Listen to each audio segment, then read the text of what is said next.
Hello friends, তোমরা সবাই কেমন আছো? চলে আসলাম আরও একটা নতুন মিনি ব্লগ নিয়ে। যাই হোক, আজকে হচ্ছে খুবই একটা স্পেশাল দিন। আজকে হচ্ছে আমার জন্মদিন। তাই দিদা সব কিছু আগে থেকে অ্যারেঞ্জমেন্ট করে রেখেছিল।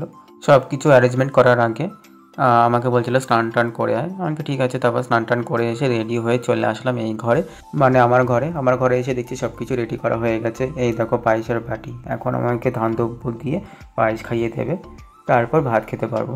এইটাই হয় প্রত্যেকবার। তারপরে দিদাকে বললাম, দিদা আমার হয়ে গেছে, এবার তুমি তোমার মতো দিয়ে দাও, মানে ধান দুব্বো দিয়ে আশীর্বাদ করে নাও, পায়েস খাইয়ে দাও। তারপর দিদা এসে প্রদীপটা নিয়ে কী করছে জানি না, দেখতেই তো পাচ্ছ। তারপরে ধূপকাঠি ধরিয়েছে, এবার হচ্ছে ইয়ে দেবে, মানে আশীর্বাদ করবে, মানে ধান দুব্বো দিয়ে। তারপরে দিদা টুলে বসেছিল, বলছিল যে দাঁড়িয়ে দেবো না বসে দেবো, তো তোমার ইচ্ছা। তারপরে দাঁড়িয়েই দিল। এই দেখো দিয়ে দিচ্ছে এক এক করে। প্রথমে ধান দুব্বো দিল, তারপরে প্রদীপের শিখা দেখালো, তারপরে ধূপকাঠি দেখালো, তারপর আমাকে শেষমেশ পায়েস খাওয়ালো। তারপর পায়েস খাওয়ানোর পর আমাকে 500 টাকা দিয়েছে। আমি বলছি থাক, লাগবে না, প্রত্যেকবারই তো দাও আমাকে, এবার তো কিছুই করছে না, শুধু শুধু দিচ্ছ কেন? তারপরে বলছে প্রত্যেকবার তো দিই, তো এবারও দিলাম।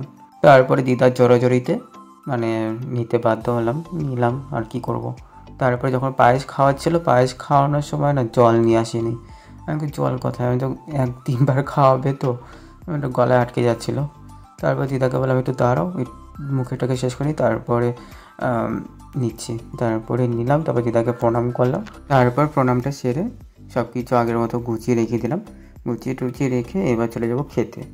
মানে এই দেখো আমার হয়ে গেছে, এখন খেতে যাবো। খাওয়ার সেরকম অ্যারেঞ্জমেন্ট করিনি, খুবই সিম্পল সাদাসিধে খাবার। মানে মাছের ঝোল করেছে, মাছের মাথা দিয়ে ডাল করেছে, আর 3 রকমের ভাজা আর ভাত আর ওই পায়েস।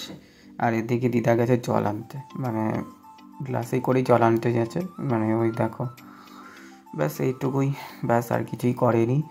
আর যখন খাচ্ছিলাম তখন মা ফোন করেছিল, তো মার সাথে একটু কথা বলছিলাম। আর ওদিকে দিদাও চলে গেছে খেতে, মানে দিদা টিভি দেখতে দেখতে খাবে আর কি। তারপরে যে খাওয়া দাওয়া শেষ করে জামা ছেড়ে নিলাম, এবার চলে আসলাম এই ঘরে, মানে যেই ঘরে আমি রেস্ট নিই, সবসময় থাকি। চলো আজকের জন্য এইটুকু, সবাই খুব ভালো থেকো, আবার দেখা হবে নেক্সট মিনি ব্লগে। টাটা।